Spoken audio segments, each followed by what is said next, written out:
Et je vais commencer par appeler sur le présidium nos panélistes qui nous font l'honneur d'être avec nous. Merci beaucoup, chers panélistes du jour. On va commencer par le docteur Laure Tal, directrice de la recherche du think tank ami et partenaire IPAR. Alors, le docteur Laure Tal est la directrice de la recherche et la directrice exécutive par intérim du think tank IPAR, Initiative Prospective Agricole et Rurale, donc souvent réduit par IPAR. Elle est agroécologue et elle est titulaire d'un doctorat en écologie à l'Université de Montréal.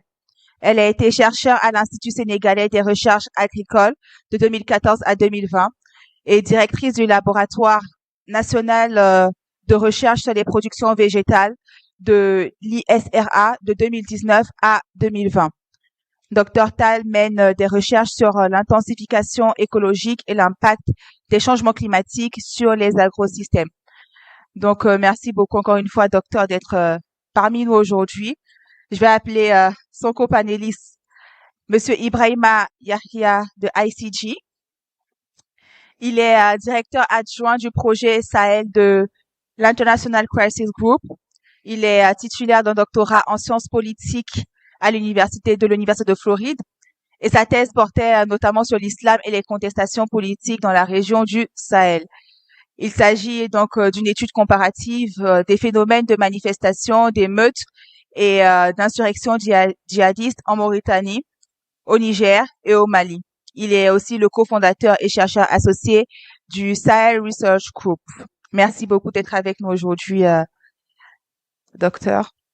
Nous avons ensuite un troisième panéliste, Monsieur Eliman Habikan de l'Ex-Africa. Il est sociologue et consultant en gouvernance et développement international. Il est fondateur et président du think tank panafricain Lex-Africa, qui promeut la citoyenneté transformative en Afrique. Son travail se concentre sur les causes profondes des inégalités, notamment dans l'économie des ressources naturelles. Il a dirigé des programmes pour Oxfam International en Afrique de l'Ouest et a été directeur exécutif de Forum Civil, la branche sénégalaise de Transparency International. Merci beaucoup d'être avec nous.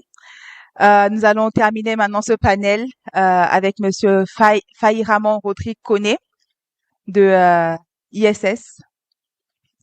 Il est donc expert en sécurité et gouvernance en Afrique de l'Ouest. Il est actuellement chef de projet au bureau régional de l'Institut d'études de sécurité, ISS, pour l'Afrique de l'Ouest et le Sahel. Monsieur Koné a précédemment travaillé pour le Centre de recherche et d'action pour la paix à Abidjan, où il a coordonné des programmes d'éducation à la paix et d'analyse de conflits. Il a également soutenu les défenseurs des droits humains en Côte d'Ivoire dans le cadre de la justice transitionnelle en tant que Program Officer pour Freedom House de 2012 à 2014. Merci beaucoup à tous et à la modération, nous aurons Babacar Ndiaye, directeur de la recherche et de la publication au sein du think tank Wati. Merci beaucoup et bonne discussion. Merci Adji, bonjour à tous et à toutes. Merci pour votre présence à ce colloque de Wati. Alors nous sommes rattrapés un peu par le temps, nous allons essayer d'être efficaces. Ce que nous voulons faire avec les 4 panélistes, c'est d'avoir une discussion avec des questions d'introduction, j'allais dire, mais surtout nous voulons aussi donner la parole aux participants qui ont des questions à poser sur le rôle des think tanks au Sénégal et en Afrique de l'Ouest. On l'a rappelé ce matin, on a vu ces dernières années la création de beaucoup de think tanks en Afrique de l'Ouest, en Afrique de manière générale et aussi au Sénégal. Et nous voulons avoir l'opportunité aujourd'hui de voir un peu avec les différents panélistes et panélistes, d'avoir leur perspective, leur regard justement sur le travail qu'ils effectuent au quotidien, consistant justement à apporter des solutions dans les débats que nous avons, mais aussi d'une certaine manière influencer les politiques publiques. Je vais peut-être commencer par une question, j'allais dire une question d'ouverture pour d'abord Madame Laure Tal, qui représente IPAR ici. Comment vous définiriez-vous votre think tank dans le paysage sénégalais et ouest africain des think tanks. On sait que certains think tanks, voilà, nous par exemple à Wati, on nous dit qu'on est un think tank citoyen, d'autres progressistes, d'autres travaillent sur des questions de développement, mais IPAR aujourd'hui, si vous devez le définir, comment définissez-vous IPAR? Merci. Bonjour à tous, merci beaucoup Babacar. Merci de m'avoir invité à participer à ces 10 ans de Wati. 10 ans, on a dit, c'est un jeune âge pour un jeune enfant, mais pour un think tank, c'est un âge vénérable. Et quand on est un think tank africain, c'est un âge qui est à saluer. Donc, comment est-ce qu'on définirait IPAR? IPAR est né officiellement en 2008, donc on est un peu des grands frères de Wati. Et nous nous définissons maintenant comme Wati, comme un think tank ouest-africain. Un think tank ouest-africain basé au Sénégal. Et le cœur du travail de IPAR, c'est la recherche. Et la mission qu'on se donne, c'est d'être un courtier de connaissances, d'être le lien entre le monde de la recherche et le monde de la décision et de la décision sur les politiques publiques. Ce que l'on fait à IPAR, et ce que l'on croit, c'est que un think tank seul ne peut pas faire toute la recherche pertinente pour un continent. Un think tank seul ne peut pas informer l'ensemble des décisions qui se prennent tous les jours dans nos États. Et donc, l'idée pour nous est d'être un think tank fort, qui produit des analyses rigoureuses, qui fait le lien entre la recherche et le monde des politiques, mais aussi d'être un think tank qui est un think tank leader sur les questions de réseau. Ce matin, il y a notre responsable veille et prospective, Dr Chergay, qui a fait une introduction à cette journée, et il a parlé de IPAR et de plusieurs réseaux auxquels IPAR appartient, que IPAR a créé, anime et facilite. Et donc l'idée pour nous est d'être un think tank fort, mais aussi un think tank qui crée un écosystème favorable aux autres think tanks. Donc voilà comment je dirais que l'on se voit à IPAR. Merci beaucoup, Laure. La même question pour Ibrahim aussi, de International Crisis Group, ICG. Merci beaucoup. Je voudrais aussi remercier Mati pour cette opportunité de discuter de cette question. Je le félicite aussi pour les 10 ans. Crisis Group célèbre ses 30 ans depuis sa création cette année.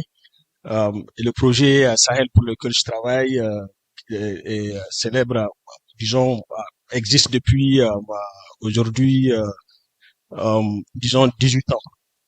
Et on a l'impression que c'est un travail qui vient de commencer. C'est que chaque jour vient avec ce nouveau challenge. C'est une quête constante de réadaptation. Crash Group est une organisation indépendante, un think tank. On préfère le nom organisation internationale ou think tank et do tank aussi, parce qu'on ne fait pas que penser, mais on pense que on s'engage aussi dans des actions, notamment des actions de plaidoyer. Tout le travail de Crash Group vise à faire de la recherche dans le sens de prévenir et de résoudre des conflits qui existent de par le monde. Et dans ce sens, on est beaucoup plus connu par les rapports que nous produisons sur des situations de conflit particuliers, mais aussi les recommandations que nous mettons sur la table des décideurs politiques. Mais en plus de cela, beaucoup de travail, de plaidoyer que nous faisons, que ce soit dans les pays où nous travaillons, ou plutôt dans les pays disons dans les grandes instances internationales, à l'ONU, à l'Union européenne, à l'Union africaine, etc. Donc voilà un peu le travail de Crisis Group de manière résumée. Merci. Merci Ibrahim. La même question à Iliman, de l'ex-Africa. Comment vous définissez vous aussi en tant que think tank basé à Dakar? Merci beaucoup Babacar. Je voudrais également renouveler toutes mes félicitations à Wati pour ses 10 ans et particulièrement à son fondateur Gilles Yabi pour son leadership. L'ex-Africa est né, c'était en 2013, mais avec cette identité d'être un think tank panafricain. Et ça, c'est lié au contexte et au processus qui a émané à sa naissance. C'était juste après euh, la commémoration, disons, du cinquantenaire d'indépendance de la plupart des États africains. Et pendant que certains festoyaient, bon, nous nous sommes dit, et un peu aussi, je pense qu'il y avait aussi au Bénin où Albert Ferguere avait conduit une réflexion sur les 50 ans, qui avait donné d'ailleurs le manifeste pour le cinquantenaire. Et nous également, à l'époque, nous nous sommes dit que nous devons réfléchir sur les 50 ans d'indépendance, entre guillemets, des États africains, et nous projeter sur les 100 ans. Quel sera le tableau 100 ans après? Et c'est à partir de là que nous devons découvrir notre mission générationnelle et ce qui nous avait amené à identifier une quarantaine de ce qu'on appelle leaders émergents en Afrique pour mener une réflexion. C'est cette réflexion qui a mené d'ailleurs au nom, parce que c'est en identifiant les défis auxquels nous faisions face, que est sorti ce défi du leadership, c'est le défi de l'éthique, le défi de la gouvernance et le défi de la stratégie. Et finalement, le nom Lex Africa, c'est tout ça, en fait, pour l'Afrique. Et donc, nous sommes nés pour ça, comme un groupe de recherche et de réflexion, mais panafricain sur les questions de l'ère qui concernent le continent. Et donc, c'est comme ça que, sommet faisant, nous avons essayé de travailler davantage en privilégiant la production de connaissances. Et il y a plusieurs façons de le faire. Si on a les moyens comme Ibar, on fait de grandes études, de grandes recherches d'envergure, etc. Si on n'a pas les moyens, on s'organise pour avoir des débats comme vous le faites aujourd'hui, où on peut mobiliser pas mal d'experts sur des questions et rapidement pouvoir donc avoir la quintessence du sujet pour pouvoir travailler sur ça. Et Covid aidant récemment, nous avons eu à faire pas mal de webinaires qui nous ont permis, c'était une opportunité à un moment, de mobiliser vraiment de l'expertise sur le plan international parce que les gens pouvaient rester chez eux et contribuer à des débats de haute facture. Et donc, ça, nous avons travaillé sur ça, donc sur d'abord la production de connaissances, mais cette connaissance doit surtout servir à renforcer le pouvoir du citoyen. C'est ça l'aspect donc qui lie la connaissance produite et donc l'aspect pratique. Donc, ce que nous recherchons, c'est après avoir produit cette connaissance-là, la partager. Et déjà, dans la production, faire tant que possible que le citoyen, l'acteur final, puisse contribuer et être dans le processus de production de ce savoir. Mais ensuite, qu'il soit celui qui soit le premier réceptacle pour renforcer sa posture. Mais bien évidemment, au-delà de ça, nous nous intéressons aussi aux politiques publiques de façon générale pour permettre à ce que de bonnes décisions soient prises sur une base éclairée par les recherches que nous faisons. Merci beaucoup, Eliman. La dernière question pour Rodrigue, c'est la même question, c'est cette question aussi de savoir, j'ai entendu le mot identité. Quelle est l'identité de ISS, justement? Quel est l'ADN, je dirais, d'ISS? Peut-être qu'il faut faire un flashback 34 ans en arrière. L'ISS a été créé en 1991 dans la mouvance, je pourrais dire, de l'Afrique du Sud post-apartheid, où des acteurs ont estimé que dans cette nouvelle séquence historique pour l'Afrique du Sud, il était important de rééquilibrer les politiques publiques en tenant compte des enjeux d'inclusivité, je dirais des nouveaux défis qui se posaient à cette, je pourrais dire, ce pays multiculturel, vraiment avec une histoire assez arc-en-ciel comme ils le définissent eux-mêmes. Donc, ce sont des acteurs qui étaient du secteur de la sécurité, qui ont donc voulu mettre en place un think tank pour accompagner les réformes du secteur de sécurité de façon spécifique. C'était vraiment très spécifique. Et quelques années après, ou je dirais plusieurs années après, ASS a cru aussi bien au niveau géographique que thématique. En se fixant sur la question de la sécurité humaine, ça reste un des traits marquants de l'identité d'ISS, la question de la sécurité humaine, c'est-à-dire analyser un peu toutes les politiques publiques sous l'angle de cette perspective, de ce paradigme de la sécurité humaine. Géographiquement, on on s'est étendu sur l'ensemble du continent. On a un bureau en Afrique de l'Ouest, qui est le dernier des bureaux nés. Sinon, le premier qui est allé en dehors de l'Afrique du Sud, c'était en Afrique de l'Est, à Addis Abeba. Ensuite, un bureau à Nairobi. Et aujourd'hui, un bureau également en Afrique centrale.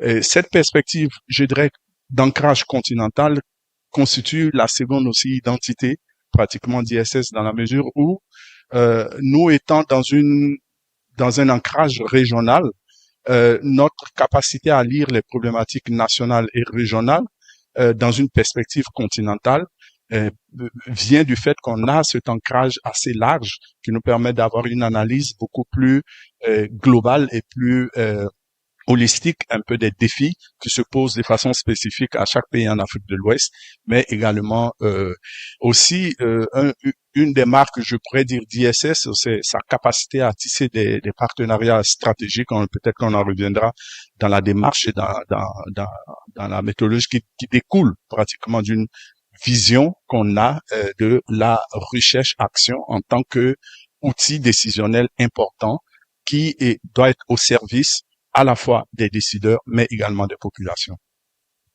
Merci Rodrigue. Quand je regarde un peu la composition du panel et les think tanks qui sont présents, je vois que on parle énormément des questions de sécurité, de prévention des conflits. Je sais que Eliman est très porté sur les questions de ressources naturelles et Laure sur les questions agricoles et climatiques et ICG évidemment sur les questions de prévention et de conflits.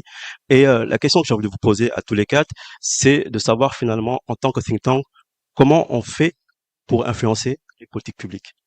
Par quels moyens, par quelle méthode, et si aussi vous pouvez partager des succès factuels, des éléments qui ont montré que votre travail a influencé d'une manière ou d'une autre un gouvernement à changer de posture sur une question, un élément sur lequel le travail de recherche que vous avez fait a poussé justement à créer de l'influence pour ce gouvernement-là. Peut-être commencer avec Eliman, ensuite on va poursuivre.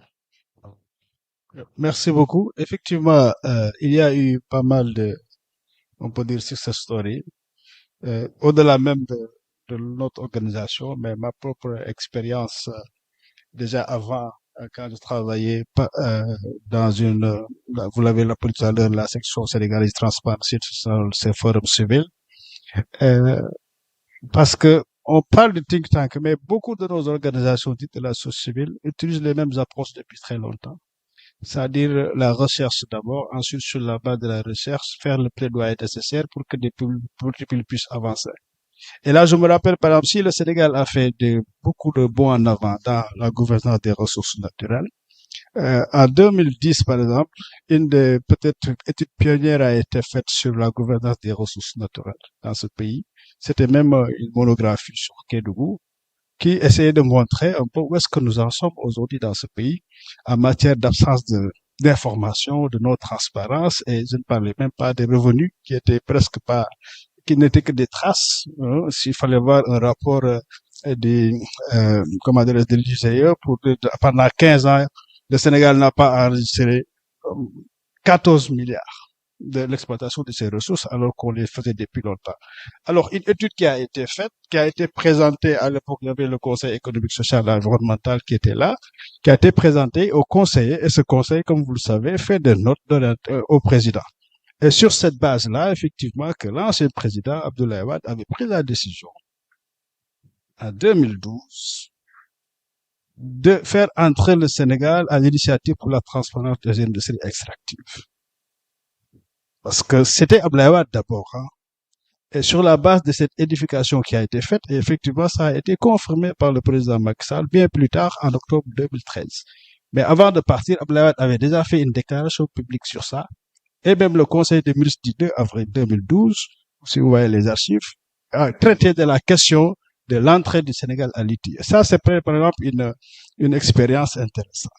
Au-delà également, dans l'ex-Africa, récemment, nous avons fait une étude sur l'évaluation d'un cas de PP, partenariat public-privé. C'était plutôt un BOT présenté tel quel, l'autoroute à péage Dakar-Diamniadio.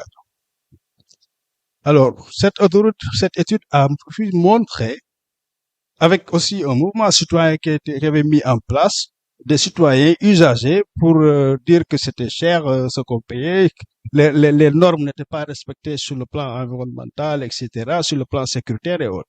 Alors voilà une étude qui a été bien reçue par le ministre des Transports à l'époque, qui nous a reçus, et sur la base de ces résultats-là, ont été renégociés les termes de référence avec le partenaire privé, ce qui a amené une baisse donc des tarifs, ce qui a amené également de relever la redevance qui était payée sur la taxe foncière, etc., et beaucoup d'autres éléments également. Donc je pense que là aussi, il s'agit d'éléments importants sur lesquels nous travaillons. Et puis comme vous l'avez dit, depuis 5 ans déjà, nous travaillons en focus sur le projet GTA d'exploitation du gaz à Saint-Louis. Et nous y sommes en permanence, je peux dire même aujourd'hui c'est notre labo, et nous travaillons avec les acteurs économiques locaux pour relever les questions d'impact environnementaux et sociaux, surtout sur les secteurs comme la pêche par exemple, où effectivement on a fait pas mal de travail sur la relecture simplifiée de l'étude d'impact environnemental et social. Bon, ça, c'était surtout le volet renforcé, comme je l'ai dit, du pouvoir des citoyens pour qu'ils puissent faire face aux décideurs, que ce soit les entreprises privées que l'État, sur leurs engagements et responsabilités par rapport à ça. Et donc, nous avons vu que depuis un certain temps, effectivement, ces acteurs sont présents dans l'espace public et commencent à être écoutés. Ensuite, nous avons essayé de montrer, sur le plan d'une étude, quelle est l'importance du secteur de la pêche, toujours dans la région de Saint-Louis, et analyser un peu sur une durée quelle est la fluctuation des productions, quelles sont les relations qu'on peut faire avec l'exploitation, mais sachant qu'effectivement il y a plusieurs autres causes liées au changement climatique et autres, etc., qui ont été intégrées. Et aujourd'hui, nous sommes en train de poursuivre avec eux et nous venons de finaliser une étude de faisabilité d'un mécanisme de compensation économique durable qu'on appelle Fonds bleu. Et hier seulement, on a eu une rencontre avec les principaux décideurs publics et également des institutions qui sont impliquées dans le secteur pour discuter de la faisabilité d'un mécanisme qu'il faut mettre en place pour pouvoir anticiper quand même sur des problèmes qui sont en train d'être sont perceptibles aujourd'hui au niveau local parce que il n'y a pas grand-chose qui est vraiment présenté, proposé aujourd'hui à ces acteurs-là, alors que il y a cette cohabitation forcée, imposée entre l'exploitation du gaz et également le secteur de la pêche qui est menacé par cela. Ok. Peut-être un dernier mot, Eliman. On parle toujours de la relation entre les think tanks et les gouvernements, parce que c'est eux qui conduisent les politiques publiques. Au Sénégal, ils semblent être réceptifs sur le travail des think tanks, de votre expérience par rapport à l'Est Africa. Oui, c'est-à-dire que l'appréciation est mitigée. Parfois, on est écouté, parfois, on est royalement ignoré. Parfois, on sait qu'également, on est bien lu et entendu, mais les politiques n'ont pas souvent cette humilité de dire c'est grâce à IPAR que j'ai pu faire ça. C'est grâce à Raza que j'ai pas pu faire ça, etc., etc. Voyez-vous, ça, pour moi, c'est un défi. C'est quoi qu'il faut qu'on règle cette relation entre nos organisations, ce que nous faisons de façon indépendante et parfois même très militante. Parce que c'est tout simplement un rôle de citoyen qu'on essaie de jouer à travers nos organisations. Mais et les décideurs, il faut qu'il y ait des plateformes qui soient des plateformes assez pérennes, permanentes, bien structurées, qui permettent de reconnaître les efforts et les contributions que nous faisons et qui doivent aboutir nécessairement à des meilleures politiques publiques au bénéfice de nos citoyens. Merci Ibrahima. La même question pour Rodrigue sur l'influence justement des politiques publiques par rapport au travail d'ISS. Peut-être après cette relation qu'on peut avoir avec les gouvernements, qui sont les réceptacles justement destinataires de ces recommandations que vous faites dans le cadre de votre travail. Ben, je pense que c'est assez, je pense que c'est le cœur même de notre métier, c'est-à-dire que on se distingue du monde académique, je dirais de la recherche académique, parce que nous avons on a pour vocation de véritablement influencer la décision publique, éclairer et susciter quand même des prises de décision qui vont dans le sens un peu de ce qu'on dit, on identifie comme important. Je souriais tout à l'heure quand M. Khan parlait un peu de de tous les défis de reconnaissance et on le vit tous. Hein, je pense que c'est peut-être parfois une petite frustration, mais je pense qu'il faut peut-être restituer tout cela dans le contexte dans lequel nous opérons, parce que nous sommes dans un monde où les décideurs, ou en particulier les politiques, sont beaucoup plus soucieux de leur image, hein, toute décision qui est prise ou toute action qui est menée, il y a un calcul qui est derrière. Et parfois, il n'est pas toujours intéressant pour eux de reconnaître, hein. Mais pour nous, l'objectif, c'est d'impacter, même si nous sommes ignorés. Euh, D'ailleurs, nous sommes dans un contexte, bon, moi je suis plus particulièrement ce qui se passe au Sahel. C'est un très grand défi pour nous de nous engager avec les acteurs décisionnels. Mais on a défini finalement une stratégie, ce qu'on pourrait appeler une sorte de diplomatie de la case, en griffe, c'est-à-dire un travail dans l'ombre, de façon plus confidentielle, sans forcément vouloir avoir, je pourrais dire, le crédit ou le crédit ISS de ce que nous faisons, mais de pouvoir impacter de façon informelle. Et je pense que c'est le jeu. Parfois, il faut. Mais pour revenir à la démarche plus globale, je pense que le rôle des think tanks reste très stratégique en fait, surtout dans un contexte mondial. Ce matin, le professeur Batili l'a rappelé, d'autres interlocuteurs. Nous sommes dans une sorte de chaos, surtout pour utiliser un concept des philosophes, nous sommes dans l'ère surtout de la post-vérité, où il n'y a plus de mensonge et la vérité est totalement confondue. C'est dans cette confusion, je pense que l'un des rôles essentiels et premiers des ISS, c'est de mettre de la lumière pour les think tanks, décrypter, éclairer, et surtout dans cette perspective où les paradigmes les plus simplistes sont ceux qui sont hégémoniques, c'est de faire des analyses plus nuancées et de donner des éclairages plus fins sur ce qui se passe. Et ce rôle-là, il est véritablement important et ça passe par une méthodologie rigoureuse. L'ISS, nous avons cette particularité de mener des recherches empiriques, de mener des analyses qui sont basées sur des données empiriques avec une méthodologie éprouvée. Donc, cette production de connaissances reste importante pour éclairer dans un premier niveau des défis complexes stratégiques du moment. Mais ensuite, cette connaissance produite doit servir à quelque chose. Donc, quelque chose, en général, nous appuyons les décideurs politiques en termes de renforcement de capacité, en termes de support, d'appui technique. Mais au-delà de cela, il faut être quand même poussé, il faut être une force de proposition. Une force de proposition à travers ce concept, nous, à l'ISS, qu'on appelle le strategic convening, appelé mettre ensemble des acteurs pour les pousser ensemble sur des questions importantes pour pouvoir agir. Donc, ce rôle des think tanks reste stratégique dans un contexte, comme je dis, chaotique, mais dans un besoin de rendre l'action politique beaucoup plus efficace et plus à propos. Si Rodrigue, peut-être avec Ibrahima et ICG, vous travaillez sur la prévention des conflits dans le monde et en Afrique de l'Ouest et au Sahel. Mais justement, comment on fait pour, j'allais dire, influencer les politiques publiques dans un contexte qui est si difficile? Et voilà, comment vous voyez votre rôle aussi en tant qu'ASCJ dans l'influence des politiques publiques dans un contexte quand même qui est très marqué? Merci beaucoup. Le contexte a beaucoup changé, comme on l'a relevé depuis ce matin. Nous regardons la période tournant souverainiste avec beaucoup de nostalgie. C'était une période où je parle des États du Sahel. Nous couvrons, le projet couvre surtout les 3 pays du Sahel central, Mali, Niger, Burkina. Et il fut un temps où le travail de think tank était pris avec beaucoup de sérieux. Où on pouvait venir à Bamako, à Niamey ou à Ouaga et être à mesure de rencontrer un grand décideur politique, un ministre, un général de l'armée, sauf le président de la République. On a eu la chance de rencontrer le président, le premier ministre et de discuter avec eux. Ils ne sont pas toujours d'accord avec ce que nous disons.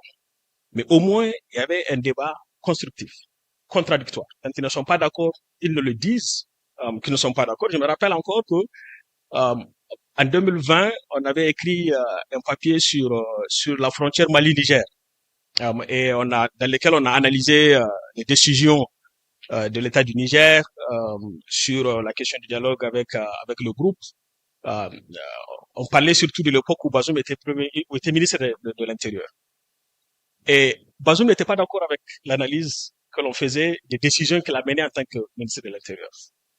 il avait pris le temps d'écrire 5 pages de réponse à notre rapport, dans lesquelles il apprécie l'analyse, mais il détaille comment est-ce que nous avons mal compris ces positions. Alors, il a fait aussi pour des raisons politiques, parce qu'il était candidat à la présidence et il avait pensé que ce que nous avions écrit dans le rapport pourrait nuire à sa candidature.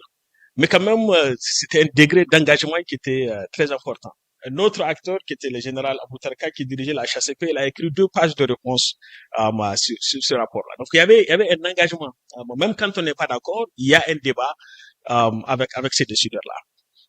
Aujourd'hui, ça a beaucoup changé. Aujourd'hui, je me demande si voilà, c'est taxé aller rencontrer des ministres, des décideurs politiques, etc. S'il y a un think tank qui garde ce niveau d'accès, je crois que même s'il y en a, c'est taxé, c'est beaucoup restreint. Sur une question sur laquelle il y a aussi beaucoup de suspicions, je voudrais rajouter. Les think tanks aujourd'hui sont considérés comme de bras non armés, de l'impérialisme, etc.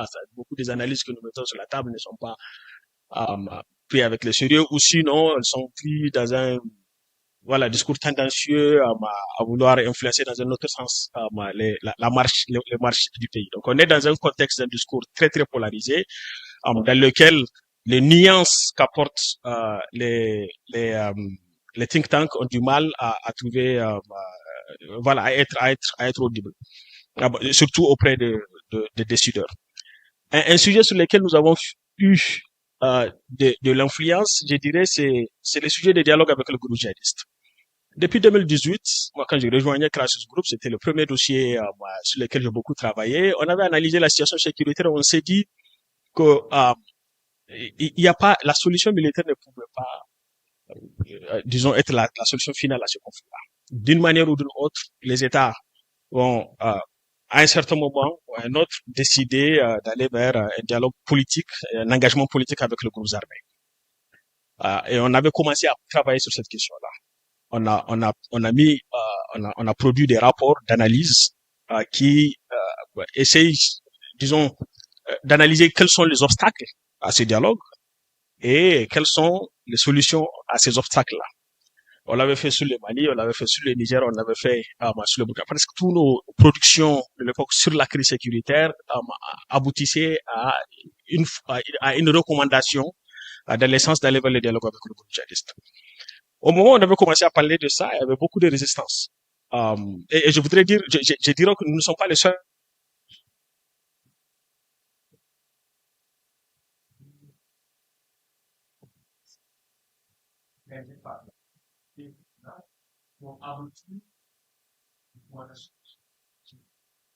Donc, nous avons un quotidien de l'autre part. Nettement, en montant, comment est-ce que ce dialogue pourrait être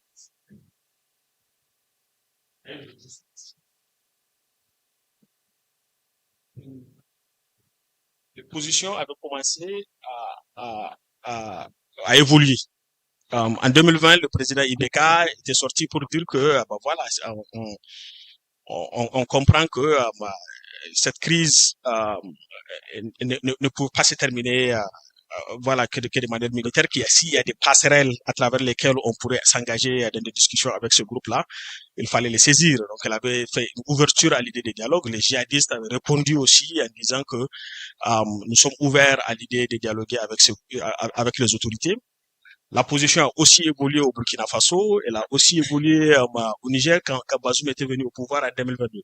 En 2021, mais surtout, il a pris une position ouverte, claire, politique, pour aller dans le sens du dialogue.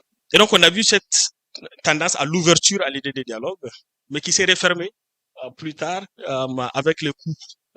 C'est que les militaires, par définition, ce sont des acteurs qui, surtout les officiers de l'armée, ce sont des acteurs qui poussent leurs troupes à aller vers la guerre. C'était plus difficile pour eux d'accepter de demander à leurs troupes d'accepter les sacrifices suprêmes dans la lutte contre le terrorisme et de leur dire aussi que on accepte d'aller vers le dialogue avec ces mêmes personnes pour qui on vous demande d'accepter les sacrifices suprêmes.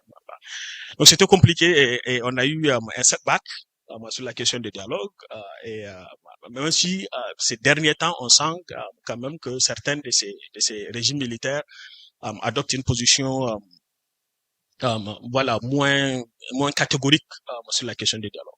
Voilà. Merci Ibrahim, c'est très intéressant cette mise en contexte. Peut-être pour finir avec Laure, ce matin, Dr Cher a rappelé les succès de IPAR dans les politiques publiques au Sénégal, l'influence que vous avez eue. Et ma question est de savoir finalement c'est quoi la recette de IPAR pour pouvoir arriver à ces résultats. Nous avons connu au Sénégal, si vous partagez vos recettes, et nous allons passer après la parole aux participants pour des questions. Merci Babacar. En fait, j'avais bien préparé ma question et j'étais censée répondre comme tout le monde. Là, il a changé le truc et je sais plus trop quoi répondre. Je dirais que quand on parle d'informer et potentiellement d'influencer les politiques publiques, il n'y a pas de recette. Il y a des grands cuisiniers et je vais profiter de ce petit temps pour mentionner le directeur exécutif de IPAR, Dr Cheikh Oumar Ba, qui a été pendant près de 20 ans le grand cuisinier à la tête de IPAR et qui a été nommé il y a quelques semaines ministre conseiller auprès du président de la République. Et donc peut-être que pour nous, sa nomination, c'est peut-être un success story de IPAR. On peut dire que pendant 20 ans, il a travaillé à mettre en place, à réfléchir à des recherches, à la production d'évidence pour informer les politiques agricoles principalement, et qui maintenant, après 20 ans, on se dit, cette personne-là, on a besoin d'elle au plus près du gouvernement, parce que ce qu'elle a fait pendant 20 ans était pertinent. Donc c'est peut-être le cuisinier, la réponse. Mais je pense que ça serait une réponse qui pourrait être un peu déprimante, surtout déprimante pour moi, puisque je le remplace et que je n'ai peut-être pas, je n'ai pas la même toque que lui. Et donc je dirais que oui, il y a des éléments de recette. La première chose qu'on fait à IPAR, c'est que contrairement à d'autres institutions, on ne se positionne pas forcément comme étant le porteur du plaidoyer. On est l'institution qui réfléchit avec les acteurs de l'écosystème aux questions, aux besoins en données. On est l'institution qui produit la donnée, les évidences, mais on est intimement persuadé que pour porter le plaidoyer, il y a des institutions qui sont mieux placées, qui ont plus d'enjeux, qui ont plus de souffle que nous pour porter ce plaidoyer et donc pour faire en sorte que les évidences qu'on a produites soient vraiment utiles dans les politiques publiques. Et ça vient peut-être de l'ADN de IPAR. IPAR a été créé par des femmes et des hommes qui militaient autour du mouvement paysan sénégalais. Et donc, pour ces personnes-là, l'idée était de permettre au mouvement paysan d'avoir les outils pour être à la table de négociation, pour faire respecter les engagements, pour faire leur plaidoyer. Et donc c'est pour ça que dans sa construction, IPAR n'est pas forcément l'institution de plaidoyer par excellence, mais elle se positionne vraiment comme une institution qui supporte d'autres organisations avec les données. Quand on parle de success story à IPAR, la question de cette étude de 2015 sur les subventions aux intrants, elle revient toujours. Et c'est aussi une bonne leçon de qui on est et qui on veut être. Quand on a fait cette recherche-là, on s'est mis en avant et on a proclamé les résultats devant la presse. Il y a eu beaucoup de bruit, il y a eu beaucoup de dialogues, beaucoup de choses en sont sorties. Mais on s'est aussi fait beaucoup d'ennemis. On est resté plusieurs années sans pouvoir avoir de relations proches avec le ministère de l'Agriculture, qui est, à cause des productions qu'on fait, notre interlocuteur principal au Sénégal. Et donc c'est là où on s'est dit, il faut qu'on revienne au basique. Il faut qu'on revienne à l'essence de qui on est, produire les données pour d'autres. Parce que à l'époque, si on avait fait ce que je vous dis aujourd'hui, ça aurait été le mouvement paysan sénégalais qui aurait porté ce plaidoyer-là, et ça aurait peut-être été beaucoup plus puissant que ce qu'on a pu faire. Donc on a appris, et puis depuis, on a travaillé sur plusieurs choses. Le plus récent, c'est à une échelle beaucoup plus petite, c'est à l'échelle d'un territoire, parce que IPAR ne travaille pas seulement à l'échelle ouest-africaine ou à des échelles nationales, on travaille à l'échelle de territoire, parce qu'on croit que les politiques, quand elles sont portées à l'échelle des territoires, elles peuvent avoir de l'impact. Une politique excellente à des échelles nationales, ouest-africaines, africaines, c'est très difficile à mettre en œuvre, alors qu'à l'échelle des territoires, on arrive à mettre en œuvre et à faire des synergies. Et donc, en 2024, on a sorti un travail sur les pertes post-récolte. C'est un vaste sujet dans le monde de l'agriculture. On se dit que les pertes post-récolte, c'est, dans les chiffres, c'est en général entre 20 et 40% de ce qu'on produit qui est perdu. Et si ce qui est perdu peut être récupéré, alors là, bingo, la sécurité alimentaire, un problème de régler. Et on s'est rendu compte qu'en fait, on utilisait ces chiffres-là, mais il n'y avait pas de données, en tout cas au Sénégal, très précises sur ce chiffre-là. Est-ce qu'au Sénégal, c'est 20%? Est-ce que c'est 30? Est-ce que c'est 40? Est-ce que c'est plus? Et donc, on s'est penché sur cette question sur un territoire où l'on travaille énormément, le département de Podor, au nord du Sénégal, un département où il y a énormément d'investissements gouvernementaux, notamment sur les questions rizicoles. Et on a évalué ce qu'il y avait. Et on s'est rendu compte qu'on avait, attendez, j'ai le chiffre quelque part, parce qu'il faut que je donne des chiffres, non? Puisqu'on est sur les données probantes. Qu'on avait 5,6 milliards de francs CFA, jusqu'à 30% pour certaines filières, notamment la filière tomate, qui étaient perdues. Et 5,6 milliards à l'échelle d'un tout petit territoire. Enfin, d'un grand territoire, mais avec peu de monde, et donc pas du tout l'ensemble du Sénégal. Et donc ce chiffre a suscité beaucoup d'interpellations. On a fait la une du média national, Le Soleil, alors que quand on veut faire la une de ce journal, on peut les inviter à toutes nos restitutions, on n'est jamais à la une. Là, on les avait pas invités à notre restitution, mais ils ont trouvé ce chiffre, ça les a intéressés. On était à la une. Des ministres se sont envoyés cette une, nous ont appelés. Et une institution publique, le COSEC, qui met en place des institutions, des infrastructures de stockage, est venu nous voir et a dit « On veut mettre en place nos infrastructures, mais on veut plus le faire comme on le faisait avant. On veut suivre les recommandations de votre rapport. » Et donc aujourd'hui, dans le département de Podor, depuis 2024, il y a de la mise en place d'infrastructures, mais qui suivent des recommandations de notre rapport. On va dire c'est peu, mais c'est comme ça qu'on commence à l'échelle d'un territoire et c'est en train de se disséminer à des échelles plus grandes. Il y a tout à l'heure Eliman qui a parlé de Covid. Covid, ça a été une période très dure pour beaucoup d'institutions. C'était le pré-chaos, avant le chaos qu'on vit aujourd'hui. Mais ça a été aussi une période qui nous a montré qu'on pouvait faire beaucoup de choses avec très peu. Que quand on ne peut plus bouger, il faut qu'on réfléchisse. Et donc, on a réfléchi. Et ça a été à IPAR une période où on a sorti beaucoup d'analyses sur l'impact Covid. Et un des travaux qu'on avait fait à l'époque, c'était à la demande du ministère de l'Élevage au Sénégal, c'était d'évaluer l'impact des confinements sur certaines de leurs filières, notamment l'aviculture, le lait et puis le fameux mouton de Tabaski. Et donc, on avait sorti plusieurs rapports, on a fait des dialogues, 4 ou 5, c'était très vivant, on était très excités par tout ça. Et le ministère, a participé, et ce qu'ils ont fait, c'est que quelques mois après, on sortait du confinement, et ils nous ont appelés, ils nous ont dit, vous avez fait un rapport sur l'aviculture, on s'est rendu compte que notre aviculture, elle a été extrêmement touchée par Covid, et on ne sait pas comment la relancer. Et c'est comme ça qu'on a été appelé à les appuyer dans une base de day-to-day sur leur plan de relance de l'aviculture sénégalaise. Ça s'appelait le Pravis. Et ce Pravis-là, c'est un programme qui a été mis en œuvre, financé, suivi.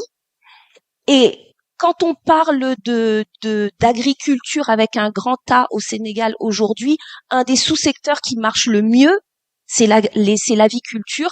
Et on est toujours fier de se dire qu'on n'est pas étranger à la vitalité de ce secteur-là au Sénégal. Donc la recette, c'est pour nous, IPAR, la production d'évidence de qualité. C'est la confiance de l'écosystème. Et quand je dis l'écosystème, ce n'est pas seulement les décideurs, parce que nos données, elles ne marchent pas quand elles sont juste envoyées aux décideurs. Elles marchent parce que elles sont reprises, portées, supportées par d'autres acteurs de l'écosystème. Et je finirai en parlant du nombre de jeunes qui arrivent sur le marché du travail chaque année. Qui connaît le nombre de jeunes qui arrivent sur le marché du travail chaque année au Sénégal? C'est 300 000 jeunes chaque année. 300 000 jeunes chaque année, c'est un chiffre qui a été sorti par IPAR il y a une dizaine d'années. Et c'est toujours le même chiffre qui est sorti. On ne nous cite plus. Bien sûr qu'on ne nous cite plus. Mais partout où on l'entend, on sait que c'est nous. Et donc, on sait que on a produit une recherche de qualité qui a servi et qui servira. Et je fais un clin d'œil à notre collègue du CRDI parce que c'était une recherche financée par le CRDI. Cette recherche mériterait d'être reprise. Monsieur Lancelot. Merci Laure, merci beaucoup. Donc finalement, nous avons eu la recette de IPAR. Merci beaucoup Laure. Nous allons maintenant passer aux questions des participants. Je vais ouvrir une liste. Peut-être prendre 3 à 4 questions. Vous pouvez vous signaler en levant la main. Le micro pour savoir son nom. Non? Ok. Merci beaucoup à vous. Votre nom? Je m'appelle Mohamed Rassoul Ndiaye. Rassoul. Je vais prendre deux autres personnes après. D'accord, il n'y a pas de souci. Oui. Madame Pendambo. Ok.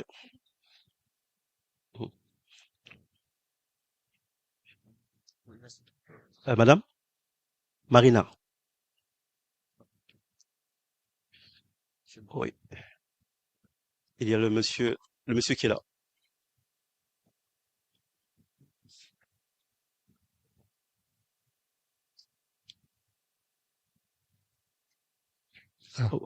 Votre nom, monsieur? Ibrahim Ba. Ibrahim Ba. Ibrahim Ba, oui. Traoré.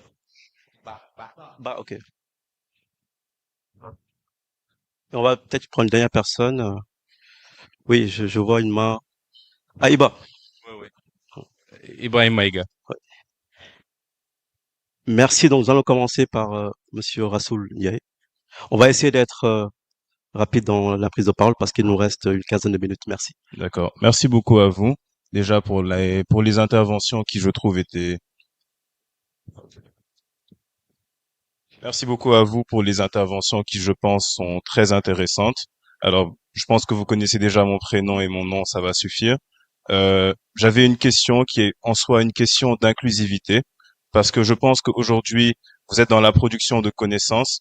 Monsieur Babacar Ndiaye est revenu surtout sur la production pour les décideurs publics, mais je me demandais comment est-ce que les think tanks aujourd'hui peuvent justement produire des documents et de la recherche, de la connaissance qui sont accessibles pour les personnes qui n'ont pas accès au même niveau d'éducation ou au même niveau pour les outils numériques. Pour les outils numériques, parce que nous sommes en pleine fracture numérique en Afrique de manière générale, et au même niveau de connaissance, parce qu'il y a un niveau d'analphabétisme élevé. Bon, analphabétisme ne veut pas dire n'être méconnaissant, n'être ignorant, mais tout de même, ces personnes qui sont analphabètes ont moins accès, ont une moins bonne compréhension que les personnes qui sont à l'école. Donc, c'est ça ma question en soi. Merci beaucoup à vous. Monsieur Ndiaye. Madame Professeur Pendambo. Je vous remercie. Je commencerai tout d'abord par féliciter Wati pour l'excellent travail abattu et cette force qui a permis vraiment à ce think tank de s'enraciner dans l'espace public. Je ne dis pas seulement sénégalais, mais africain de façon générale. Le travail est important.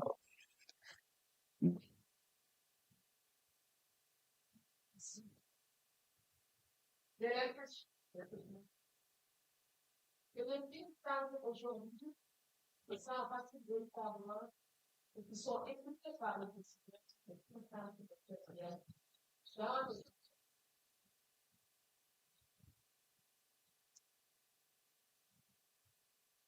et on les prend très au sérieux. Le travail est extrêmement important. Mais je voudrais dire, vu aussi l'évolution très rapide et les changements qui interviennent sur le plan international dans le domaine stratégique, est-ce qu'il ne faudrait pas penser aller, je sais que Wati fait quelque chose dans ce sens, aller vers le développement aussi de think tanks qui réfléchissent sur les questions stratégiques et le positionnement de l'Afrique dans l'espace, dans tout ce qui se passe par rapport à tout ce qui se passe dans le monde. Il y a des organisations qui travaillent, mais aujourd'hui, on a besoin, par exemple, de think tanks politiques aussi, indépendants, capables de prendre position pour l'Afrique contre parfois les décideurs africains. Et je crois que là aussi, on devra y réfléchir. Il y a quelques années, je faisais partie du board de ASS et j'allais souvent en réunion à Addis Abeba. À l'époque, les relations n'étaient pas toujours bonnes avec l'Union africaine. Qu'en est-il aujourd'hui de la relation entre ASS et l'Union africaine et les organisations qui gravitent autour justement de l'Union africaine? Qu'est-ce qu'il faut faire dans ce domaine-là? IPA, on a commencé, et je crois que certaines figures comme Jacques Faye, si on connaît Jacques Faye, c'est parce que il a joué un rôle extrêmement important dans le débat de façon globale, le débat sur l'agriculture. Mais il faut continuer. Ce serait dommage que les résultats de la recherche d'une institution comme IPAR, d'autres institutions, se limitent seulement aux décideurs. Et moi, la grande question que nous devons, nous tous, nous sommes alimentés et nous avons beaucoup profité, par exemple, d'une organisation comme le CODESRIA. C'est avec le CODESRIA que nous nous sommes bonifiés, nous nous retrouvons dans la société civile et que nous avons beaucoup travaillé à partir justement des résultats de la recherche d'organisations comme le CODESRIA, ENDA, toutes ces organisations. Mais maintenant, je me dis, est-ce que ce ne serait pas une excellente chose, une bonne chose de penser à la dissémination des résultats des recherches vers les populations? Que ces résultats ne se limitent pas seulement aux décideurs et dans un milieu assez fermé. Par exemple, surtout dans le domaine de l'agriculture, on a besoin d'aider les populations à s'approprier ces résultats de recherche. Qu'est-ce qu'il faut faire? C'est la raison pour laquelle la question des langues et la simplification de ces résultats se pose pour aller directement vers les populations, les premières concernées qui doivent aussi, on doit relever le niveau de ces populations pour leur permettre de s'approprier tous ces éléments d'information dans un monde où tout passe très vite avec l'intelligence artificielle et autres. Merci. Merci, professeur. C'est bien noté. Madame Marina. Ok, merci beaucoup. Je remercie tous les panélistes et je dis aussi félicitations à Wati pour ses 10 ans. 10 ans, c'est beaucoup, mais le chemin reste encore beaucoup. Juste d'abord demander à Dr Laure les données qu'elle a dit sur les 300 000 emplois, c'est-à-dire les jeunes qui rentrent sur le marché de l'emploi. Effectivement, nous, au niveau, je me suis présentée, je suis Marina Moukoun du PNUD Sénégal. Et avant ça, j'étais au bureau régional du PNUD qui couvre l'Afrique de l'Ouest et du Centre.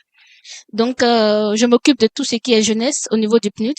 Et nous avons travaillé avec Wati sur tout ce qui est gouvernance politique citoyenne avec les jeunes au Sénégal. Que je remercie beaucoup. Voilà. Donc, juste demander, cette donnée, vous avez dit qu'il y a 10 ans. On l'utilise aujourd'hui. Moi-même, je l'ai utilisé dans le projet jeunesse. Et au niveau du ministère de la Jeunesse, d'autres ont dit non, c'est pas vrai. Pourquoi? Ils ont dit c'est pas possible que l'IO, l'institut, comment on dit en français? ILO, c'est quoi déjà? Voilà, merci. l'Organisation internationale du travail a dit non, que cette donnée n'est pas vraie. Donc, comment est-ce que on arrive à proposer, à trouver des données qui vont pas susciter, pas forcément susciter, mais c'est-à-dire qui vont ne pas être réfutées. Voilà. Donc, vous avez dit qu'il faut vraiment actualiser ces données. C'est vrai, parce que d'autres disent 400 000, d'autres disent 700 000. Bon, bref. Donc, j'aimerais bien qu'on revienne là-dessus pour qu'on puisse vraiment produire des données probantes sur la jeunesse sénégalaise et africaine que nous pourrons utiliser pour vraiment impacter les politiques publiques sur la jeunesse. Le deuxième, c'est la faiblesse du financement des think tanks. Je me rappelle, je parlais avec une collègue, une amie, qui est docteur aussi, qui me dit, oui, on n'a pas de financement pour financer nos recherches et tout. Donc, le financement au niveau de la recherche dans les universités est bas. Le financement au niveau des think tanks est bas. Mais moi, je lui ai dit, à l'instant T là, vous cherchez seulement. Est-ce que vous trouvez? On dit, je suis chercheur, c'est bien. Mais vous cherchez, mais on veut aussi des résultats. C'est vrai que souvent, il y a des résultats. Mais aussi, vous rendez compte que quand il y a les recherches produisent peut-être des solutions politiques ou peut-être de développement, mais est-ce que vous mettez en pratique quelque chose qui vous permet d'avoir des ressources pour ne pas dépendre de l'extérieur? Nous critiquons l'extérieur, nous disons ceci, nous disons cela, mais est-ce que nous sommes indépendants financièrement? C'est ça aussi. D'où, je vais vous demander, les think tanks ici, ainsi que vous, Wati, d'où vous prenez vos financements? Troisièmement, pour ne pas trop durer. Gilles va répondre à cette question tout à l'heure. Le dernier point, Oui. voilà, le dernier point, c'est sur assurer le relèvement générationnel et la rétention des cerveaux. Ça, sincèrement, je me demande, j'ai vu qu'à Wati, il y a beaucoup de jeunes, ce qui est très bien, mais je me demande, au-delà de ça, comment vous faites pour retenir les cerveaux africains en Afrique, pour développer nos pays, et surtout, assurer le relèvement générationnel. Comment vous le faites? Merci. C'est pour toi, Eliman, ça. Oui, alors on va essayer d'accélérer un peu, Monsieur Ba.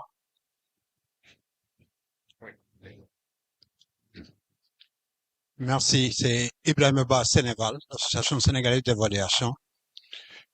Donc, je voulais juste faire une petite contribution dans les interventions. D'abord, féliciter Wati pour le 10e anniversaire et aussi faire une félicitation par rapport au panel qui est organisé. Je pense que c'est important du point de vue de la qualité des personnes ressources qui sont invitées par rapport à cette journée. Je voulais juste, excusez-moi, donc je voulais juste intervenir sur le panel, juste pour dire que par rapport aux interventions, je m'appesantirai peut-être sur les interventions de l'ORTAL. Il faut peut-être développer parmi ces recettes deux éléments qu'elle n'a pas relevés, qui me semblent, moi, du point de vue de nos relations. Deux éléments, la capitalisation et le partenariat. D'autres, elle a parlé de manière indirecte, mais je pense que ça a été des points importants sur le rôle de think tank, de IPA dans le réseau des think tanks.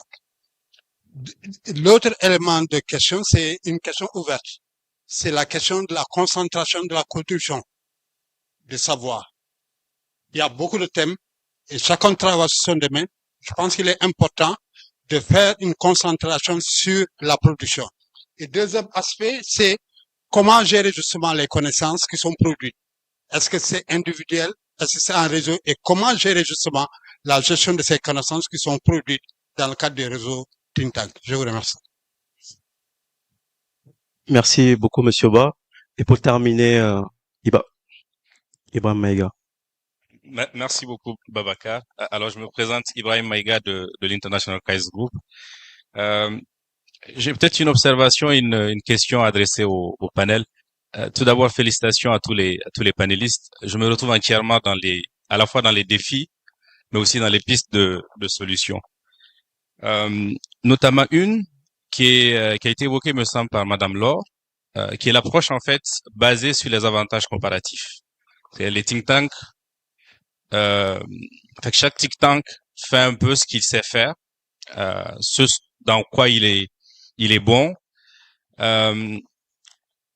ce pourquoi il a été créé, et sur la base aussi, voilà, d'un certain nombre de réalités. Est-ce que c'est un think tank international? Est-ce que c'est un think tank local? Est-ce que c'est un think tank régional ou national?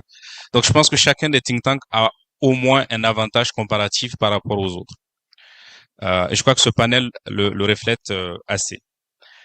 Mais je crois que en plus de ce qui a été évoqué comme piste de solution, je crois qu'il y a peut-être une qui pourrait aider, il me semble, les think tanks à aller un peu plus en avant dans l'impact qu'ils souhaitent avoir. C'est, disons, la définition même des sujets sur lesquels les think tanks travaillent. Et je crois que si les think tanks ont une approche collaborative avec les parties prenantes, je sais que certains des think tanks ont cette approche collaborative, donc ils définissent les sujets de recherche, les questions ou les problématiques de recherche à la suite de dialogues collaboratifs avec les populations, les citoyens, les gouvernants. Mais je trouve que cette approche n'est pas systématisée. Et donc, effectivement, les gouvernants, ceux qui prennent les décisions, ne se retrouvent pas dans les processus de recherche. Ils ont même parfois l'impression que ces sujets-là sont définis ailleurs et ne correspondent pas à leurs priorités, à eux. Je parle des décideurs notamment politiques. Alors, une question. On a beaucoup parlé de complémentarité, et je viens de l'évoquer, l'approche basée sur les avantages comparatifs des think tanks. Mais le monde a beaucoup évolué. Quelqu'un l'a rappelé, enfin plusieurs personnes l'ont rappelé depuis ce matin, le professeur Bachili, mon collègue Ibrahim Yahya et d'autres dans la salle. Et l'une des réalités, c'est la rareté des ressources financières notamment. Une des intervenantes a mentionné la question de financement, qui est quand même une question fondamentale en fait pour les think tanks et les autres instituts ou institutions de recherche, y compris académiques. Il y a évidemment une forme de complémentarité que les think tanks, notamment ceux qui sont dans la salle aujourd'hui, cherchent à avoir. Mais il y a aussi cette réalité de la compétition pour les ressources. Et j'aimerais bien vous entendre là-dessus. Comment on règle cette tension-là entre la volonté d'aller vers une complémentarité, donc aller vers d'autres think tanks qui font les choses un peu différemment, qui travaillent sur d'autres sujets, et cette recherche qui devient de plus en plus rude, cette compétition qui devient de plus en plus difficile pour mobiliser les ressources à la fois internes, locales, régionales et internationales. Merci. Merci, Iba. Et on me signale, pour terminer, que le général Gaï veut prendre la parole pour conclure. Merci, merci. Je ne serai pas très long. Je voudrais d'abord féliciter Wati pour le remarquable travail qu'ils font. Il est essentiel pour nous, les Africains, qu'il y ait des narratifs provenant des Africains et qui nous permettent d'avoir sur les réalités que nous vivons des approches que nous ressentons mieux, que nous n'ayons pas le sentiment dans le domaine des idées de recevoir du prêt-à-penser. Je voudrais poser une question qui s'adresse plutôt à ISS et à mon ami Ibrahim. Nous sommes, nous, Sénégal, à côté d'une très grave crise sécuritaire qui affecte le Sahel central. Je voudrais savoir si dans vos réflexions, vous avez des propositions à faire pour relancer la sécurité collective, notamment en Afrique de l'Ouest, et également si vous avez, sur ces crises, par rapport à la dimension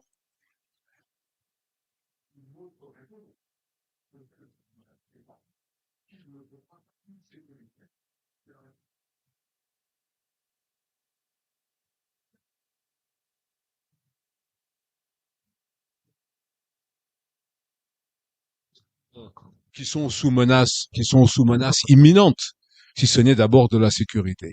Je vous remercie. Merci beaucoup, Général. Alors, nous avons pas mal de questions. Nous allons peut-être commencer par la première qui était revenue aussi. C'est cette question sur l'inclusivité et la vulgarisation, justement, des résultats de recherche. Est-ce que c'est quelque chose qui peut être disponible aussi pour les populations? Est-ce que les think tanks aussi doivent travailler à rendre leurs travaux de recherche plus digestifs pour les populations? Je sais pas qui veut se lancer sur cette question-là. Oui. Adressé à vous tous. Oui. Peut-être un petit mot chacun rapidement. Oui. Non, non, je pense que c'est une question très intéressante et ça ramène à ce qu'Iba disait tout à l'heure en termes de complémentarité aussi du travail. Parce que quand vous voyez un think tank comme Wati, qui se définit comme un think tank citoyen, qui développe une approche aussi de sensibilisation, de dialogue aussi à la base avec les citoyens, ça me paraît stratégique. Nous, ISS, on n'est peut-être pas très fort dans cette approche, je pourrais dire, je dirais, populaire, hein, en griffe, hein, je mets en griffe, mais je pense que il y a un besoin de complémentarité entre un travail qui fait, vous savez, dans le contexte africain, ou je dirais le contexte qu'on connaît le moins mal, ouest africain, on voit très bien que d'abord nous n'avons pas encore cette pression citoyenne comme on l'aurait en Europe. En Europe, c'est un acteur qui est clé dans la manière dont les décisions évoluent. Or, nous sommes dans des contextes où il y a encore un besoin de créer cette culture citoyenne pour pouvoir mettre pression sur les... Je disais que les décideurs politiques prennent des décisions en fonction des calculs qu'ils font par rapport à leur image, par rapport à l'intérêt. En Europe, aucun politicien ne prendrait ce risque-là. Parce que l'acteur citoyen, à la base, constitue un élément de pression réel et effectif. Donc, cette dimension doit être travaillée et je salue profondément le travail qui est de Wati dans ce sens-là et je pourrais que ça pourrait être une très bonne approche pour créer beaucoup plus d'inclusivité. Je profite pour répondre à deux questions qui ont été adressées directement à ASS, notamment l'une sur la relation avec l'Union africaine. Je dirais que la relation a évolué. On est dans une approche de travail collectif. Le bureau d'Addis a été créé justement pour accompagner et supporter les politiques publiques mises en place par l'Union africaine. Et comme dans toute relation, il y a des défis, des hauts et des bas. Nous sommes dans une phase, je pourrais dire, collaborative, une phase beaucoup plus conviviale. Hein. Nous faisons partie des deux think tanks qui sont officiellement accompagnateurs de l'Union africaine depuis 2 ans. Pour noter à quel niveau la relation est bonne. Nous avons des programmes spécifiques au sein du bureau d'Addis qui appuient directement le CPS, qui appuient aussi d'autres acteurs. Donc cette relation, elle reste bonne. La seconde question est relative, je pense, aux défis sécuritaires actuels que nous observons aux 3 frontières Mauritanie, Sénégal et Mali. Nous avions très tôt donné le signal. Depuis l'année dernière, nous travaillons d'ailleurs sur la région avec des données que nous essayons de collecter, mais au sein des communautés. Et nous avons l'intention de pouvoir à terme produire un rapport plus fourni, plus détaillé, plus nuancé, de sorte à pouvoir alimenter je pourrais dire les décisions en cours. Mais d'ores et déjà, c'est le défi numéro 1 dans la région actuellement, la coopération, la sécurité collective. Après que tout se soit effondré, on va pas revenir sur tout ce qui se passe. Mais pour nous, il y a des leviers qui existent encore. Vous savez que l'OMVS est une plateforme coopérative en matière de développement qui peut être également un levier important sur lequel l'ensemble de ces pays qui collaborent peuvent s'appuyer pour accompagner. Je pense que les relations entre le Mali et le Sénégal sont bonnes, peut-être qu'elles ont été meilleures avant, mais ne sont pas mauvaises tout de même. Il y a eu des patrouilles conjointes qui se sont faites au mois de février, je pense, déjà. Donc il y a cette possibilité de capitaliser sur les plateformes qui existent, mais surtout de mobiliser également, et c'est là où on regrette l'absence de l'Union africaine en tant qu'acteur qui, dans une région où la CEDEAO est affaiblie, pourrait réellement jouer un rôle très important. Et bon, ils viennent, je dirais, le leadership de la MISAEL vient d'être remis en place. Je pense que c'est un travail à faire pour pousser l'Union africaine à davantage amener l'ensemble des pays qui sont dans la zone à reprendre un minimum de coopération sécuritaire. Merci. Merci beaucoup. Je laisserai à Ibrahim les alternatives de la réponse militaire. Oui, on va lui poser la question. D'ailleurs, on peut peut-être enchaîner sur ça, sous les réponses Merci beaucoup. Alors, moi, en général, quand on dit que pas du tout militaire,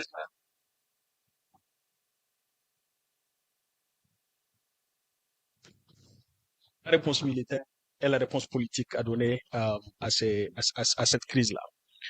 En ce qui concerne les trois frontières, j'adhère totalement à ce que disait Rodrigue. Je dirais que il faudrait aussi apprendre des leçons du Sahel. C'est très important pour les pays qui n'ont pas encore franchi ce pas-là. Et j'espère qu'ils ne le franchiront pas. Il y a beaucoup de leçons à apprendre des erreurs que les États sahéliens ont commises, qui leur a coûté très cher. Il faut vraiment apprendre de ces leçons-là. Et ces leçons sont dans le rapport des ICJ, ISS, dans les écrits de Wati et des autres think tanks spécialisés sur les questions sécuritaires. Troisième élément, je crois que il faut beaucoup mettre l'accent sur la bonne gouvernance locale dans les communes frontalières du Sénégal. Je crois que les problèmes de gouvernance ont été, dans toutes les recherches que j'ai lues, moi, j'ai vu comme l'un des principaux facteurs de l'installation de l'extrémisme violent dans une zone. Et il faut vraiment mettre l'accent sur ça et éviter à ce que ce calvaire ne franchisse la frontière malienne vers le Sénégal. Sur la question de la vulgarisation de la recherche, j'adhère complètement à ce que le collègue intervient. Je crois qu'il y a des choix que les think tanks font dans la façon dont ils divulguent leurs analyses. Et en fonction des acteurs qu'ils pensent être importants dans les types de messages qu'ils transmettent. Je crois que des organisations comme Crisis Group, à un certain moment, il y a eu une pensée selon laquelle c'est aux élites de prévenir et de résoudre le conflit. C'est la classe dans la dialectique entre les élites et les populations ordinaires. On a mis l'accent plus sur les élites pour dire que voilà ce que vous perdez quand une situation de conflit émerge. Et voilà comment est-ce que vous pouvez faire pour éviter à ce qu'une situation de conflit s'installe. Je ne suis pas sûr que c'était toujours le bon choix. C'est qu'à un certain moment, on s'est rendu compte aussi que associer l'opinion publique d'une manière générale dans le combat pour de meilleures décisions pour prévenir et résoudre des situations de conflit a été très bénéfique. Et donc l'idée de participer à la vulgarisation dans le débat public comme le fait Wati était devenu important pour nous. Mais c'est quelque chose que l'on apprend encore à faire. On le fait pas assez. Il y a aussi un moment où beaucoup de décisions sur la situation sécuritaire qui concerne le Sahel étaient décidées ailleurs, dans les grandes capitales européennes ou américaines. C'était à Washington DC, à New York, à Paris, à Bruxelles, que ces décisions se prenaient. Aujourd'hui, la situation a beaucoup changé. Les décisions qui concernent la question sécuritaire au Sahel se prennent à Niamey, à Ouaga, à Bamako et dans les capitales régionales. Et donc, il y a un travail fondamental à faire, à essayer d'influencer les décisions politiques dans ces capitales, ce qui n'est pas la question la plus simple. Merci. Je m'arrêterai là. Merci Ibrahim, on est pour rattraper par le temps. Alors Laure, vous avez été interpellé, notamment sur la question des 300 000 emplois des jeunes, si vous voulez réagir, et aussi sur la question plus globale de la vulgarisation de la recherche, et voilà, comment on fait pour toucher aussi les populations. Et le financement aussi. Concernant le chiffre sur l'emploi des jeunes, Marina, je suis entièrement d'accord avec toutes les personnes qui vous diront il faut revoir ce chiffre. En 10 ans, le nombre de jeunes sur le marché de l'emploi chaque année ne peut qu'avoir augmenté. Mais quelle est l'ampleur de cette augmentation-là? Est-ce que les jeunes arrivent sur le marché de l'emploi? À quel âge est-ce qu'ils arrivent sur le marché de l'emploi? Est-ce qu'ils restent au Sénégal? Est-ce qu'ils sont ailleurs dans la sous-région ou ailleurs dans le monde? C'est des choses qu'il faut évaluer. Et c'est un chiffre qui est absolument important quand la question des jeunes taraude tous les gouvernements nationaux. Il y a une maxime, on dit si on ne s'occupe pas des jeunes, ils s'occupent de nous. Et c'est ce qui se passe. Et si on ne sait pas combien ils sont, comment est-ce qu'on peut s'organiser pour les accueillir? c'est problématique. Donc c'est le cœur de votre travail. On peut en discuter et il y a besoin de réactualiser ce chiffre totalement. La deuxième chose sur la question de la vulgarisation, de la dissémination des résultats et de l'inclusion dans nos productions. Nous, on a fait le choix d'être plus sur un niveau de plaidoyer qu'on appelle le dialogue multi-acteurs. Parce qu'on se dit, quand l'information est là, ceux qui en ont besoin pour faire avancer leurs affaires peuvent s'en emparer et aller avec. Mais c'est vrai que ça reste en général un public averti qui est invité à ces dialogues multi-acteurs. Et quand je dis public averti, je dis aussi les organisations de producteurs.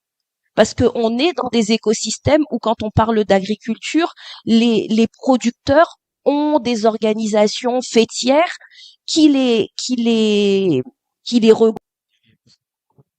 Les producteurs ne sont pas forcément, quand on dit qu'on a les producteurs à la table, c'est pas forcément l'agriculteur qui a son champ au fin fond de Kaffrine qui sera à la table. Mais les producteurs sont là parce qu'ils sont organisés, ils sont capables d'être là. Maintenant, est-ce que le travail que l'on fait peut toucher tout le monde? Je crois que oui. Peut-être pas tous les résultats, mais certains de nos résultats peuvent toucher tout le monde. Il y a quelques années, on a travaillé sur la question de la territorialisation des politiques publiques.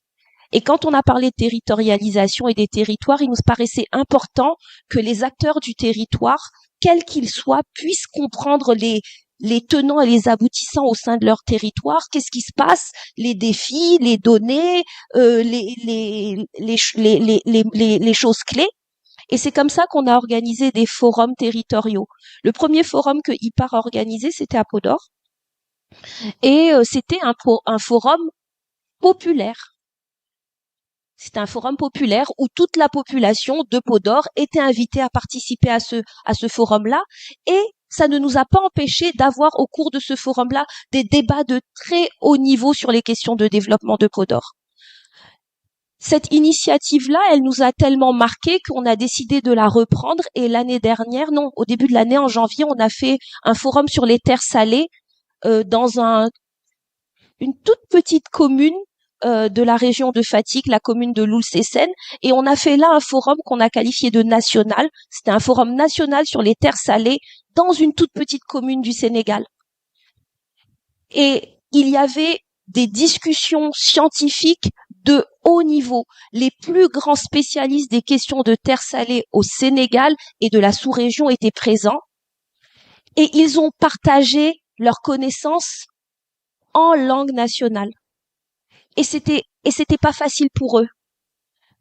Et là, le problème n'était pas est-ce que IPAR fait bien son travail de disséminer. C'est nous-mêmes producteurs de la connaissance. C'est pas toujours facile pour nous de la traduire en des termes simples, en des concepts simples et d'avoir même les mots dans nos langues nationales pour les lire.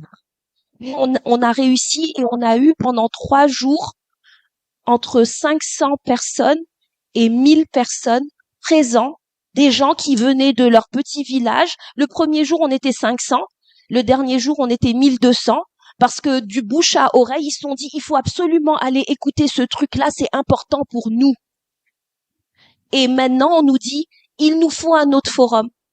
Parce que nous, on était là, nous les 1200, mais il y a peut-être 5000 autres personnes qui ont besoin d'entendre ce qui s'est dit là et qui n'ont pas pu venir et ils nous demandent de réorganiser quelque chose cette année. Donc oui, il faut disséminer. Est-ce qu'on a les moyens de le faire? Pas toujours. Est-ce qu'on est bien outillé pour le faire? Pas toujours. Mais si on l'a en tête, on arrive à créer des canaux de communication. Dernier point, Babacar, je sais que c'est le temps file, c'est les plateformes numériques. Il y avait quelques semaines le forum africain sur les systèmes alimentaires et on a organisé un panel sur le rôle des jeunes dans les systèmes alimentaires africains. Et les jeunes nous ont dit, nous voulons avoir accès aux opportunités, Nous voulons avoir accès aux opportunités dans un langage qui nous parle et les plateformes numériques, qu'on le dise ou non, même quand on est dans notre village, on peut y avoir accès. Mais ce qu'il y a, c'est que les plateformes numériques qui existent ne nous donnent pas l'information dont on a besoin. Et il y a eu, alors que nous, on parlait de système alimentaire, on parlait peut-être de formation, cette question des plateformes numériques est devenue le cœur de l'interaction entre les panélistes et le public, parce que le public était composé à majorité de jeunes.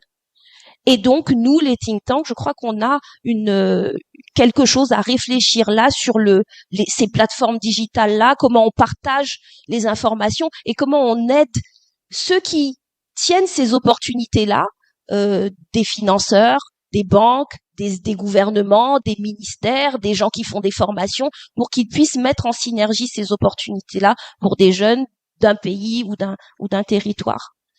Et le dernier point, on parle de financement. Je vais aller à contre-courant complètement. Cher Gay, frappe-moi si je dis des choses que je ne dois pas dire, mais je ne dirais que je ne suis pas d'accord avec la question de la raréfaction des financements pour les think tanks en Afrique. Ce que je ressens comme responsable d'un think tank, c'est une augmentation des opportunités pour nous. On est dans une dynamique de localisation. Et moi, ce que je vois, c'est qu'il y a de plus en plus d'organisations qui n'auraient jamais regardé IPAR, qui ne nous auraient jamais appelés et qui viennent et qui disent « Vous faites de la bonne recherche, on veut savoir ça et ça et ça, comment est-ce que vous pouvez le faire pour nous ?» Mais ce qui nous manque, c'est pas de l'argent pour faire de la recherche. Ce qui nous manque, c'est de l'argent pour recruter des bonnes personnes. C'est de l'argent pour les garder chez nous, qui ne soient pas sur des contrats de prestations précaires. C'est la question de la rétention des intelligences. Ce qu'il nous manque, c'est des financements pour répondre à une question pour laquelle on nous a pas demandé de répondre. Par exemple, renouveler ce travail sur le nombre de jeunes qui arrivent sur le marché de l'emploi, pouvoir répondre à des choses comme ça. C'est cet argent qui nous manque. C'est des appuis institutionnels qui nous manquent et pas de l'argent projet pour mettre en œuvre des recherches. De l'argent projet, il y en a. Et si vous considérez que vous en manquez, c'est peut-être parce que vous êtes seul. Parce que cet argent recherche, il va pas forcément à IPAR tout seul ou à LEG tout seul. Mais quand on se met ensemble au sein de réseaux, au sein de coalitions, là, on devient intéressant et on peut recevoir ces gros financements-là. Donc, non. Merci. Merci Laure, merci beaucoup pour Eliman, rapidement aussi sur la question du financement, peut-être tu voulais Oui, dire un mot je voulais et la bien, vulgarisation aussi de la recherche.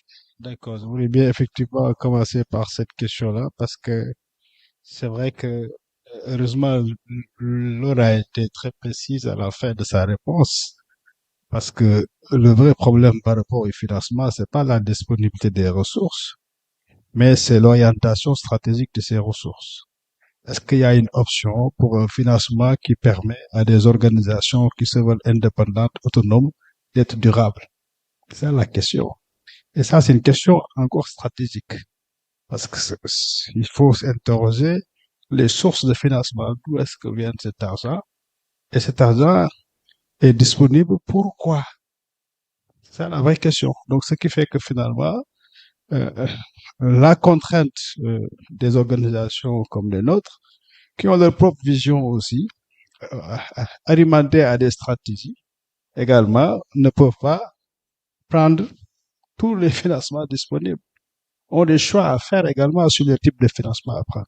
Mais également, ont cette préoccupation d'être durable. Et ça, c'est la grande équation qui n'a pas encore trouvé de solution de ce que Laure dirait, qui justifie que, également, ces organisations elles-mêmes, quel que soit leur aura, etc., restent fébriles parce que aujourd'hui, c'est difficile de trouver des types de financement qui tiennent compte, qui financent des stratégies, par exemple, sur une durée, qui te permet d'avoir le personnel dont tu as besoin pour fonctionner de façon efficace dans cette durée. Et également pour retenir ce personnel comme il l'a dit. Et ça répond à une autre question qui a été posée. C'est que finalement, nos organisations, c'est des laboratoires et aussi des structures de formation d'élite et une fois très outillés, très renforcés, voilà, sont sur le marché du travail et récupérés par d'autres organisations qui sont beaucoup plus structurées, beaucoup plus solides sur le plan institutionnel. Ça aussi, c'est une problématique sérieuse à laquelle nous faisons face. Maintenant, ça me permet de faire le lien avec la question pertinente soulevée par Magan Serpendambao sur les questions stratégiques. Comment est-ce que nous nous mettons sur ces questions stratégiques? Je l'ai dit tantôt, le S dans l'ex-Africa, c'est stratégie. Parce que nous avions compris que à l'époque, il n'y avait même pas encore la vision stratégique de 2063. Hein. C'est venu quelques semaines, quelques mois après. Mais qu'Afrique, on n'avait pas l'habitude de se projeter, d'avoir des visions à long terme, etc., de faire les analyses qu'il faut pour comprendre un peu comment ça fonctionne et puis dans les relations de pouvoir nous positionner et faire ce travail. Donc ça, nous essayons très bien que mal de le faire, mais avec un parti pris qui est clair, surtout pour nous, parce que dans notre vision, le parti pris, il est clair. Un think tank panafricain, c'est-à-dire comment donner au continent les outils et les moyens de pouvoir effectivement assumer sa présence dans le monde. Ça, c'est des questions essentielles. Et malheureusement, comme on sait qu'effectivement, on ne peut pas les faire tout seul, on a contribué à des initiatives. Cheikh Gueye a parlé d'IRASA ce matin. Nous sommes membres fondateurs, organisations fondatrices avec d'autres, d'IRASA, des rapports alternatifs sur l'Afrique, parce que justement, c'est ça, une des missions de l'IRASA. C'est-à-dire comment ne plus se baser sur les rapports faits ailleurs par d'autres sur nous-mêmes, mais produire nous-mêmes nos propres rapports sur nos réalités. C'est ça. Donc là aussi, c'est des dynamiques qui peinent à occuper véritablement leur place, liées aux mêmes questions que je viens de soulever, c'est-à-dire la question surtout des financements, parce qu'en termes de ressources, nous avons tout ce qu'il faut en Afrique. Il faut voir les ressources humaines qui ont fondé cette organisation et qui continuent à l'alimenter, mais c'est les meilleurs au monde. Et donc, je pense que les questions stratégiques, il faut qu'on s'organise davantage et mieux et qu'on soit beaucoup plus solidaire pour les prendre en charge ensemble. Et là, effectivement, le parti pris africain est très important. Et vous me permettez également de remercier encore une fois le professeur Abdoulaye Bathily, parce que nous, quand au début on a commencé à travailler sur ça avec le parti pris panafricain, on a commencé d'abord par revisiter mais les visions pionnières du panafricanisme. On l'a fait sur les Cheikh Anta Diop, Nkrumah et autres, etc. Et justement, quand on le faisait sur Amical Cabral, on a reçu l'ancien président Pedro Pérez ici, et avec professeur Abdoulaye Bathily, nous avons reçu le président, et il nous a, avec feu Amadou Mahtar Mbow, a véritablement impulsé ces réflexions sur qu'est-ce qu'il faut tirer et comment actualiser ces visions pionnières des Cabral, des Cheikh Anta Diop, etc., dans le contexte global mondial actuel pour permettre à l'Afrique de mieux assumer sa présence dans ce monde. Donc, ces questions sont vraiment très importantes. Sur l'inclusivité, je pense qu'effectivement, oui, c'est ça. C'est-à-dire, quand on parle d'inclusivité, aujourd'hui, systématiquement, on pense aux jeunes. Sur le plan démographique et démocratique, les jeunes doivent être au cœur de tout. Et donc, il faut leur donner ces moyens d'être présents et de s'affirmer. Et je pense qu'aujourd'hui, comme ça a été dit, le numérique est une opportunité majeure pour pouvoir toucher ces jeunes-là. Et c'est ce qu'on essaie tant bien que mal aussi de faire. Et mais là aussi, non seulement dans le processus de production de savoir, mais aussi dans le partage et la diffusion de ces données qui souvent scientifiquement ne sont pas comestibles pour tout le monde. C'est pour ça que souvent, effectivement, nous faisons recours à des fact-sheets, par exemple, qui te permettent de présenter assez facilement des informations pertinentes que quelqu'un peut lire sur Twitter, sur WhatsApp, etc., rapidement et avoir une idée de ce qui se passe. Donc, il faut un peu qu'on innove effectivement sur les outils que nous utilisons, les outils de communication auxquels nous faisons recours pour pouvoir toucher directement ces cibles-là.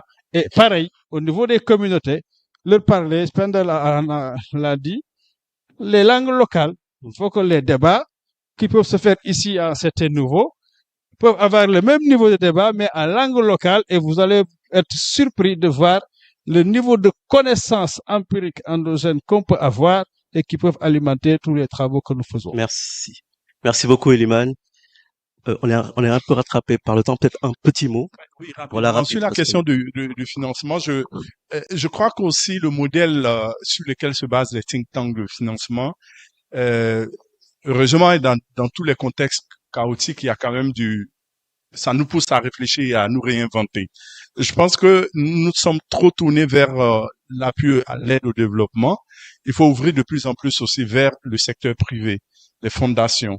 Je pense que l'origine des think tanks, elle est du monde anglophone, qui est beaucoup plus, voilà, sur le registre des financements des entreprises, des compagnies privées, des fondations. ouais. Je pense que ce modèle peut être un des leviers pour éviter la compétition, même si je crois pas, je pense qu'il y a beaucoup plus de complémentarité. Merci. Merci. Merci beaucoup, Rodrigue, pour ces recommandations. Nous arrivons à la fin de ce premier panel. On peut applaudir nos 4 panélistes pour les réponses apportées. Merci beaucoup.